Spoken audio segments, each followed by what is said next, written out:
पश्चिम बंगाल में सत्ता परिवर्तन के बाद जो हिंसा भड़की है उसने खूनी रूप ले लिया। 2 दिन बाद बंगाल में सीएम पद के लिए शपथ ली जानी है, लेकिन उससे पहले शुभेंदु अधिकारी के पीए की हत्या ने कई सवाल खड़े कर दिए हैं।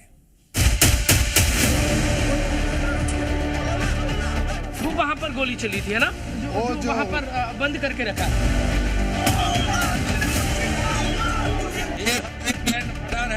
लेफ्ट साइड में आया, एकदम एक पैर से बैलेंस किया और सीधा अपना शूट आउट शुरू कर दिया।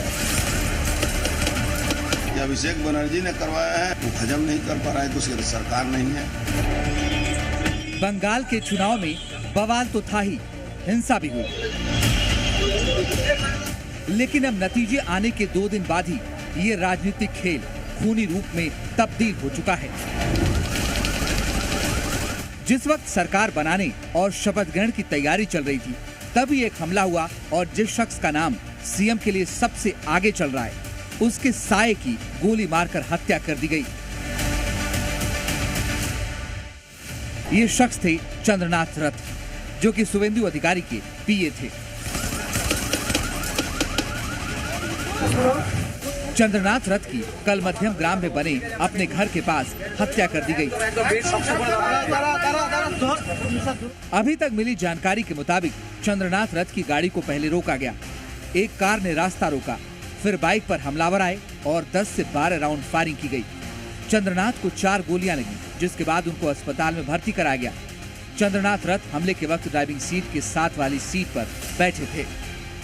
ऑल्टो गाड़ी गार्ड किया था, तो हमने बोला सिल्वर कलर की, हाँ, तो हमने स्कॉर्पियो के अंदर जो रो रहा था बोला दरजा हटा खोलो। दरजा खोलने के बाद देखा 2 पड़ा है, सीने से खून निकल रहा है और सीने से खून निकल रहा था। हमने बोला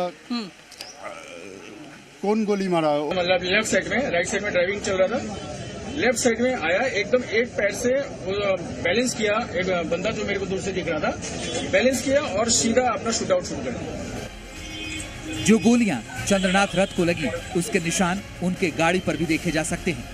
चंद्रनाथ की सीट पर हर तरफ खून ही खून था। बीजेपी ने इस हत्या को प्री प्लान्ड मर्डर बताया है।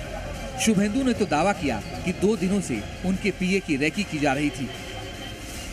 ये प्री प्लान्ड मर्डर है, ये हम लोग का बात नहीं है, पुलिस का डीजीपी का बात है।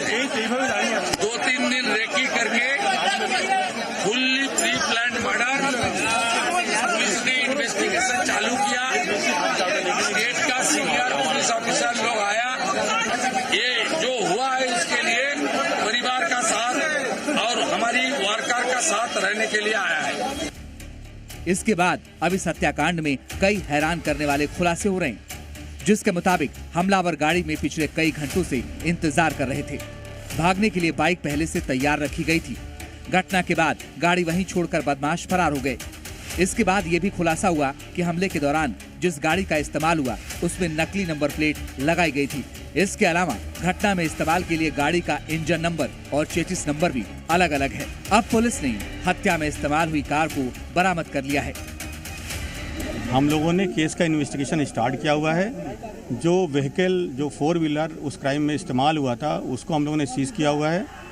लेकिन जो पता चल रहा है इन्वेस्टिगेशन में, गाड़ी का नंबर टेम्पर्ड किया हुआ है और हम लोगों ने वहाँ पर फायर्ड कार्ट्रिजेस और लाइव राउंड जो इस्तेमाल करे गए थे उनको वहाँ से सीज किया है।